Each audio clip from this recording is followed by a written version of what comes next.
Olá, sejam bem-vindos a mais uma aula de neurociência do grupo Gpenta. Eu me chamo João Vitor e hoje vamos falar sobre o potencial de membrana e as propriedades elétricas passivas do neurônio. Bem, para nós começarmos, é importante a gente relembrar que o neurônio é a nossa célula mínima nervosa e ela é constituída de uma membrana celular composta por uma bicamada glicolipoproteica que ela vai servir justamente para separar dois meios relativamente distintos um do outro. O meio extracelular, com uma concentração maior de íons sódio e com uma carga elétrica positiva, e o meio intracelular, com uma concentração maior de íons potássio e uma carga elétrica negativa. Essa divisão de cargas entre o meio externo e o meio interno da membrana é o que vai gerar a diferença de potencial, ou seja, a voltagem de membrana, que é basicamente a diferença entre a voltagem ou a concentração de cargas internas e a concentração de cargas externas. Essa voltagem de membrana, ela é altamente variável, como a gente vai ver aqui no decorrer da nossa aula, e ela pode justamente variar de menos 60 mV a menos 70 mV. E o potencial de repouso é justamente o equilíbrio iônico e molecular, ou seja, o equilíbrio químico e elétrico entre essas duas extremidades que vai gerar uma voltagem específica de equilíbrio, né, que vai manter essa célula equilibrada, ou melhor, em repouso, certo? Mas o que vai regular esse equilíbrio? Bem, como a gente falou anteriormente, a bicamada glicolipoproteica ela é impermeável aos íons, ou melhor, em sua extensão, né, propriamente dita, ela é impermeável. No entanto, nós possuímos estruturas proteicas chaves que permitem a passagem de íons de um ponto a outro, ou seja, de um meio a outro, do meio externo para o meio interno e vice-versa. Essas estruturas proteicas são chamadas de canais iônicos. E nos nossos neurônios nós vamos ter dois principais tipos de canais iônicos. O de repouso, que ele é basicamente um canal que possui suas extremidades abertas, permitindo o fluxo passivo, ou seja, sem gastar ATP, sem gastar energia desses íons, tanto de fora para dentro quanto de dentro para fora a todo momento. É por isso que eles também são reconhecidos em algumas literaturas como canais de vazamento. E nós também vamos ter o segundo tipo de canal, que são os canais com portão, ou também conhecidos como canais dependentes de voltagem. São canais que eles possuem uma certa peculiaridade para sua ativação. Eles não são ativados a toda hora. No entanto, uma vez que eles são ativados, eles vão permitir um súbito e quantitativo influxo ou efluxo desses íons, né? Um fluxo contínuo, rápido e quantitativo desses íons através dessa membrana, gerando assim o que a gente chama de potencial de ação, que é basicamente essa quebra do potencial de repouso da membrana celular, como a gente vai ver daqui a pouco. Antes da gente prosseguir, é importante a gente citar aqui os principais íons envolvidos em todo esse processo de regulação do potencial de membrana. Íons esses que são o potássio, o sódio, que são os principais, né, íons relacionados com isso, com todo esse processo, mas nós também vamos ter a presença de outros três íons, que é o cálcio, né, o íon cloreto, ele também vai estar presente em uma menor escala em relação aos dois anteriores, mas vai estar presente. E nós também temos um terceiro íon, ou melhor, uma família de íons presentes que são os ânions orgânicos, né? Eles também vão estar presentes dentro do meio intracelular. Eles são constituídos de cadeias orgânicas, né, à base de carbono, com uma carga elétrica própria negativa, só que por conta disso eles estão restritos mais ao meio intracelular. Então eles servem mais como se fosse uma espécie de reserva de ânions intracelular. Então eles não vão ficar se movimentando tanto assim para dentro e fora da célula, por isso que a gente não cita tanto eles assim na literatura. Esse fluxo de íons, ele é regulado justamente, além desses canais iônicos, né, ele é regulado por duas forças muito importantes, que são justamente a força de concentração química, que segue o mesmo princípio da osmolaridade, ou seja, cada um desses íons, ou melhor, desses íons, desses elementos químicos, eles sempre vão tender a ir de um meio que eles estão mais concentrados para um meio que eles estão menos concentrados, para que dessa forma eles estabeleçam um equilíbrio de concentração química entre esses dois meios. Se lembra que a gente citou lá no segundo slide que o meio extracelular vai ter uma maior concentração de sódio e menor de potássio, enquanto o meio intracelular vai ter uma concentração maior de potássio e menor de sódio? Exatamente, é aí que vai entrar essa força de concentração química. Ela vai tentar puxar o potássio para fora da célula para ele estabelecer esse equilíbrio e o sódio vice-versa. Só que no meio disso nós temos uma segunda força muito importante, que é justamente a força eletromotriz. O que é a força eletromotriz? Essa força eletromotriz, ela nada mais é que a interação das cargas elétricas desses íons entre si. Né? Nós estudamos na química e na física que existem dois tipos de íons, né? Os cátions, que são justamente essas substâncias que possuem carga elétrica positiva, e os ânions, né? Que são substâncias que possuem carga elétrica negativa.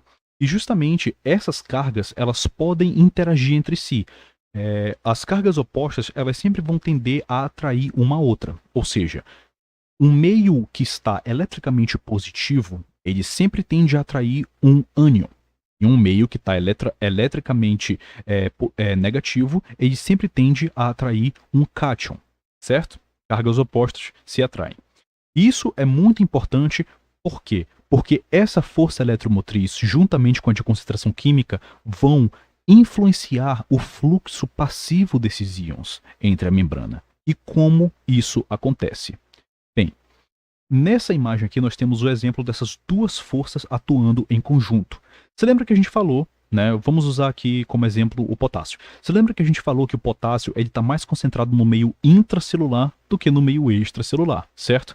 Então, devido ao canal de repouso ou de vazamento estabelecer um contato, ou seja, ser a porta de permeabilidade da membrana que a priori é impermeável para esse íon específico, o potássio intracelular ele vai tender a ser puxado para fora da célula devido à sua força de concentração química, o seu gradiente de concentração química de potássio.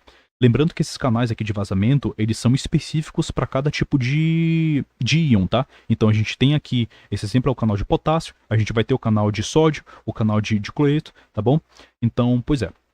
Continuando, essa força, esse gradiente químico de concentração vai tender a estabelecer um equilíbrio entre a concentração interna e a externa desse potássio.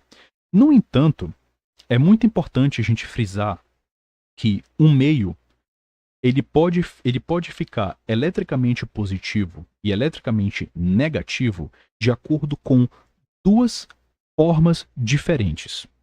Para um meio ficar eletricamente positivo, ele pode ou ganhar carga positiva, né, ou seja, ganhar cátions, ou perder carga negativa, ou seja, perder ânions.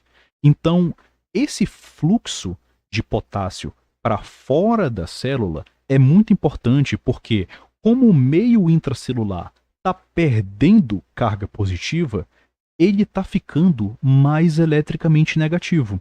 E é aí que a força eletromotriz entra em cena. Porque como o potássio ele é um cátion, ou seja, ele é uma substância com carga positiva, ou seja, quando ele sai gerando justamente essa negatividade elétrica no meio intracelular, ele vai gerar uma força eletromotriz, ou seja, uma interação entre a carga negativa do meio intracelular e a sua própria carga positiva atômica, de maneira inversa ao gradiente de concentração químico.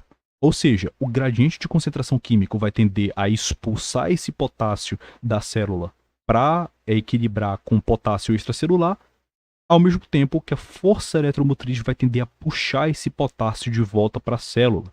E isso é muito importante porque isso vai acontecer até que essas duas forças se equiparem e esse potássio pare de fluir entre a membrana. Lembrando que isso também vai acontecer com o sódio, com o cloreto, tá? Com o cálcio, com todos os íons que são responsáveis, né, por essa manutenção fina desse equilíbrio. No entanto, a gente usa mais como exemplo o potássio e o sódio. E isso é muito importante porque o potencial de equilíbrio da membrana é justamente atingido uma vez que todos esses íons estabelecem o seu potencial de equilíbrio próprio. O que é o potencial de equilíbrio próprio? É justamente quando essas duas forças, a de gradiente de concentração química e a força eletromotriz, se equiparam. Quando elas se equiparam para esse íon específico, ele vai atingir o seu potencial de equilíbrio eletroquímico. E o potencial de equilíbrio da membrana como um todo é a somatória de todos os potenciais de equilíbrio de cada um desses íons. Eu trouxe aqui uma tabela que traz, né, o potencial de equilíbrio eletroquímico de cada um desses íons, né, que nós temos do potássio, que é menos 75 mV, e o do sódio, que é mais 55 mV. E você percebe que é por isso que lá no terceiro slide, a gente citou, né, que o potencial de equilíbrio da membrana pode variar de menos 60 até menos 70. Ele nunca fica menos 75 ou mais 55, propriamente dito. Porque é justamente a interação de todos esses potenciais de equilíbrio que vai gerar, esses potenciais de equilíbrio iônico de cada um desses íons, que vai gerar o potencial de equilíbrio da membrana como um todo. Muito interessante, né? Certo. Mas então, eu acho que pode ter gerado uma dúvida. Eu citei o potencial de equilíbrio da membrana e o potencial de equilíbrio iônico com um tal de potencial de Nernst. Mas o que é isso? Bem, em 1888, o cientista Walter Hermann Nernst, ele conseguiu criar uma equação, né, através de seus estudos, que ela quantifica para a gente qual é o potencial elétrico que cada íon específico precisa ter para conseguir equilibrar as suas concentrações, tanto externas quanto internas, do neurônio, com a sua força eletromotriz interna e externa. Essa equação de Nernst gera o potencial eletroquímico iônico, né? Ou seja, o potencial elétrico de equilíbrio de cada íon.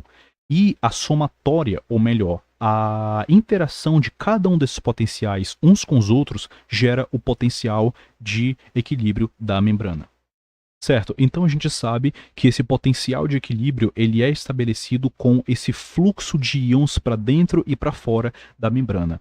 Só que, e se eu falar para você que esse potencial de equilíbrio ele é importante para que a nossa membrana, a membrana dos nossos neurônios, ela esteja em um potencial de repouso, ela tenha uma potencialidade não só de disparar impulsos nervosos, como a gente vai falar daqui a pouco, como também de se reestruturar, ou seja, como se fosse uma espécie de um descanso para não sobrecarregar essa célula, para ela não ficar disparando toda hora. Esse potencial de equilíbrio, de repouso, ele é muito importante. Só que se eu te falar que se ele não for destruído, ou seja, se ele não for invertido, quebrado, né? Se ele não for desequilibrado, esse equilíbrio, a célula morre funcionalmente. É lógico, vamos pensar juntos. O que gera o potencial de ação é justamente a DDP, ou seja, a voltagem da célula. Né? O que é a voltagem? É justamente a diferença dessas cargas iônicas de um polo, o meio extracelular, e o outro, o meio intracelular, né? Que o meio extracelular tende a ser mais positivo, o meio intracelular tende a ser mais negativo, e a gente estuda, né, lá no ensino médio que em circuitos, né, de eletrodinâmicos fechados, é justamente essa diferença de potencial que gera a voltagem, e a voltagem gera a corrente elétrica, que nada mais é que o impulso nervoso. E quando essa voltagem está em equilíbrio, não tem essa diferença significativa de cargas, né? E dessa forma o neurônio não consegue despolarizar. E é por isso que entra em campo uma terceira estrutura também proteica, muito importante no balanceamento desse fluxo, desse equilíbrio de potenciais, que são as bombas. As bombas, elas são proteínas, né, ou como se fossem canais, né, trocadores de íons que eles atuam convertendo a energia proveniente da hidrólise de adenosina trifosfato, né, ou seja, a nossa energia celular básica, ou utilizando a força eletromotriz do fluxo de íons para contrabalancear esse equilíbrio eletroquímico dentro dos dois meios. Para tentar explicar melhor, eu trouxe aqui um exemplo prático da bomba de sódio e potássio. A bomba de sódio e potássio ela não é a única bomba que a gente tem, tá, no nosso organismo, ou principalmente nos nossos neurônios, e essa bomba ela vai servir justamente, ela vai atuar expulsando 3 sódios, né? Ou seja, a gente viu que o sódio ele entra na célula, né? Pelos canais de repouso, e ela vai justamente atuar expulsando o sódio e reintroduzindo 2 potássios. Ou seja, ela vai atuar contrabalanceando esse equilíbrio que os canais de repouso criam, para que dessa forma esse equilíbrio perfeito nunca seja estabelecido por tempo indeterminado, para que dessa forma sempre haja uma capacidade de haver esse fluxo de íons para que a célula consiga despolarizar e gerar corrente elétrica, que é o nosso impulso nervoso. E por conta disso, essas bombas também recebem o nome de bomba eletrogênica.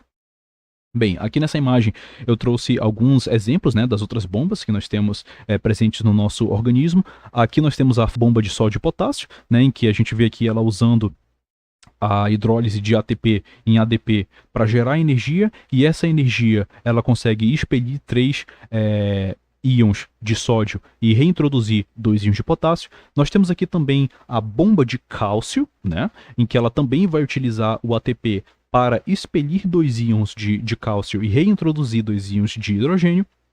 Assim como nós também temos outros tipos de proteínas, né, ativas, que são justamente os trocadores. Nós temos aqui o trocador de sódio e cálcio, né, que ele vai trocar justamente 3 íons, ele vai fazer esse contratransporte de 3 íons de sódio para 1 íon de cálcio. Nós temos aqui o cotransportador, ou seja, ele vai fazer o transporte simultâneo de 1 íon de potássio, 1 íon de sódio e 2 íons de cloreto para dentro da célula. E nós temos o cotransportador potássio-cloreto, né, que ele vai justamente fazer esse transporte em conjunto de 1 íon de potássio e 1 íon de cloreto para fora da célula.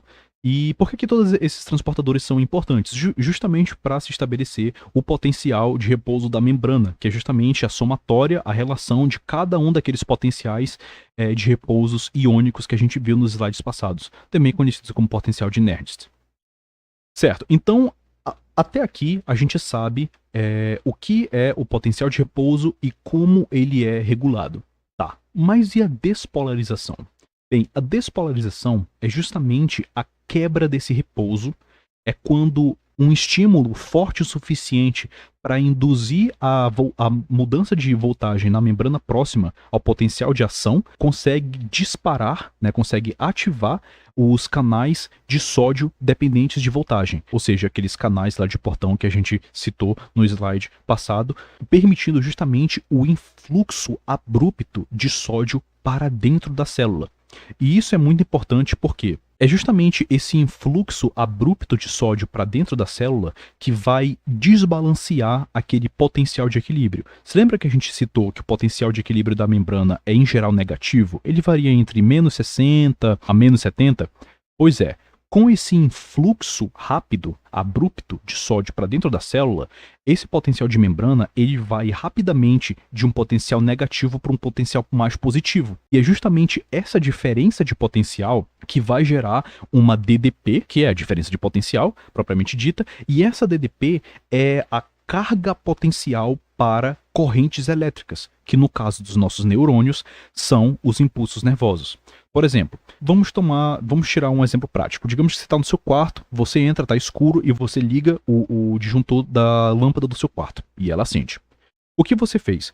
Quando você apertou lá no seu disjuntor, ele estabeleceu um sistema fechado entre a fonte de energia da sua casa com a sua lâmpada. Então, como ele fechou esse sistema, nós temos um polo que está com pouca carga e um polo que está com muita carga. Tem essa diferença de potencial. Essa diferença de potencial, ela vai gerar uma corrente que vai passar justamente da fiação da sua casa, né, da rede elétrica, transformadores e tudo, até a lâmpada do seu quarto, acendendo ela. No nosso organismo, isso é justamente a despolarização do neurônio. Nós vamos ter o neurônio, ou melhor, a membrana do neurônio, e que vai receber um determinado estímulo, e nesse ponto ela vai gerar um potencial, ele vai conseguir mudar a voltagem dessa membrana para mais 55, que ironicamente eu até trouxe aqui, é o potencial de Nernst de equilíbrio iônico do sódio, né? Ele vai conseguir alterar essa voltagem de membrana para mais 55 e isso vai ativar justamente os canais dependentes de voltagem, né, de sódio, e esses canais vão abrir seus portões, as suas comportas, né, digamos assim, permitindo que o sódio extracelular entre com tudo na célula, dessa forma gerando um outro estímulo despolarizador no canal que está logo em seguida e assim sucessivamente despolarizando toda a membrana da célula. A gente pode ter estímulo tanto de elétrico, né, de outras sinapses elétricas, como nós já explicamos em aulas passadas aqui do grupo G-Penta. Nós também podemos ter a interação de neurotransmissores nas fendas sinápticas com os dendritos, ou até mesmo de axônio para axônio, que é no caso dos interneurônios, assim como a gente também pode ter até mesmo estímulos externos que vão gerar uma reorganização, ou melhor, um comportamento elétrico nessa membrana celular, que é o caso, por exemplo, de pulsos eletromagnéticos que podem ser utilizados para modular o disparo desses neurônios. Bem interessante, né? Certo, então nós sabemos o que é despolarização, mas o que é a repolarização? Esse neurônio ele despolariza para sempre? Não, ele precisa repolarizar, ele precisa descansar. E para isso, duas estruturas que a gente já citou em slides passados, eles entram aqui como estruturas chaves para essa repolarização, que são justamente os canais dependentes de voltagem e as bombas. Tá. Como isso vai acontecer? Primeiramente, os canais, né, dependentes de voltagem, eles vão entrar num período quiescente. O que é esse período quiescente? Os canais iônicos, uma vez que eles disparam, devido às suas propriedades proteicas, né, tipo, próprias do canal mesmo, eles vão entrar num período de quiescência, que é esse longo período, que na verdade, assim, ao pé da letra são alguns milissegundos, mas que a um nível iônico, assim, chega a ser um período considerável, em que o canal ele vai precisar passar por uma recalibragem, né, em que digamos que o canal vai ter que descansar, digamos assim, para que ele consiga ser reativado posteriormente. E esse período de quiescência, ele é muito importante porque ele impede que a membrana fique despolarizando toda hora. E é justamente nesse tempo que as bombas entram em ação e elas conseguem contrabalancear esse rápido influxo que foi produzido pela abertura dos canais dependentes de voltagem. A gente precisa entender o neurônio, mas como eu falei anteriormente, como um sistema elétrico fechado. Analogamente a isso, a gente vai entender a bicamada lipídica como sendo um capacitor. Ou seja, mais uma vez retornando naquela propriedade da bicamada lipídica, né, ou melhor, glicolipoproteica, que a gente falou. Ela consegue separar dois polos distintos, um polo com cargas negativas e um polo com cargas positivas, e que é basicamente o que um capacitor faz. O nosso axônio, né, e assim como o citoplasma da célula, ela vai agir como fios condutores. As concentrações dos íons, elas servem como a bateria, ou seja, como a energia potencial que armazena essa carga elétrica que vai gerar a corrente. E é por isso que a movimentação desses íons com a abertura dos canais dependentes de voltagem, gera a corrente elétrica, certo? E para que o neurônio seja um ótimo condutor, ele vai precisar de 3 características passivas principais, muito importantes, que vão ditar o quão bom condutor esse neurônio é, que vai ser justamente a capacitância gerada pela bicamada lipídica, que foi que a gente acabou de explicar, essa capacidade da bicamada de separar esses dois polos eletricamente distintos e gerar essa diferença de potencial. Ela vai precisar da resistência própria dos canais de sódio dependente de voltagem, que é justamente ela é gerada pelo período de quiescência, né, esse comportamento de repouso desses canais, o período de quiescência deles vai gerar essa resistência, e isso é muito importante porque, justamente como a gente falou, se esse canal não tivesse essa resistência, esse período de quiescência, ele poderia despolarizar toda hora, ele despolarizaria para sempre. E isso fritaria o neurônio, e o neurônio iria morrer. Né? Então, como a gente não pode permitir, o nosso corpo não pode permitir que esse neurônio morra, ele utiliza esse período de quiescência para impedir que essa membrana despolarize toda hora, ou seja, aumentando a resistência desses canais. A resistência, né, fazendo uma revisão aí da física do ensino médio, é justamente a característica de um determinado condutor ou de um determinado material de se impor ao fluxo de cargas. Então é justamente isso, né? O canal ele vai entrar, o canal o canal iônico dependente de voltagem, ele vai entrar nesse período de quiescência e ele vai impedir esse fluxo de cargas, impedindo a despolarização.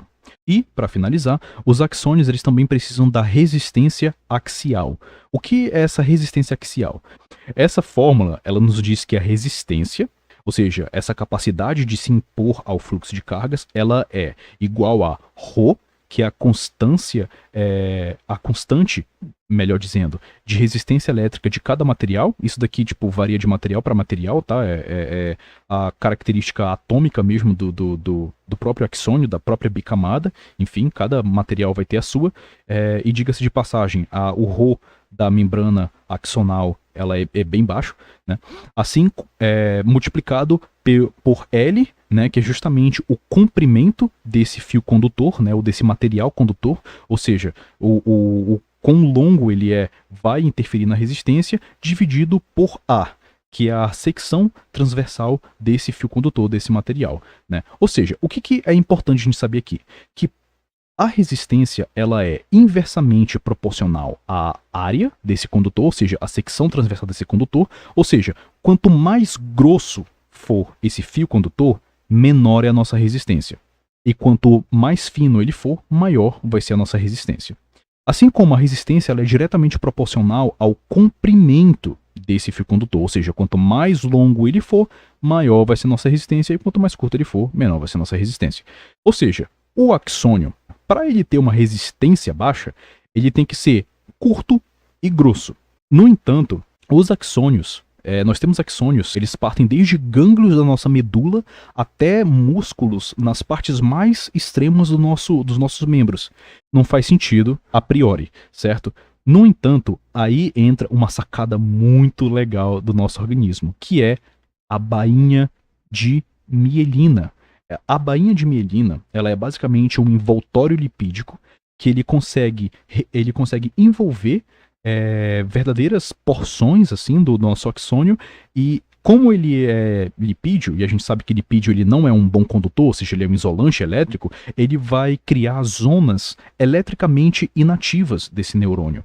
Só que, olha só o quão interessante isso é. A bainha de mielina, ela possui um comprimento ideal para que, uma vez que o impulso nervoso ele consiga despolarizar um dos polos dessa bainha de mielina, que vai ser eletricamente ativo, como a gente pode ver aqui embaixo, que vai ter a sua concentração de canais, né, iônicos que não vão estar cobertos pela bainha de mielina, né, também chamado de nodo de Ranvier. Quando esse nodo de Ranvier ele é despolarizado, ele não consegue transmitir diretamente essa despolarização para o nódulo, para a região que está logo ao seu lado, né, devido à bainha de mielina. No entanto, ele consegue gerar uma corrente elétrica forte o suficiente para despolarizar o nodo de Ranvier que está na outra extremidade da bainha de mielina. E dessa forma, o axônio consegue reduzir o seu comprimento sem necessariamente reduzir o seu comprimento físico.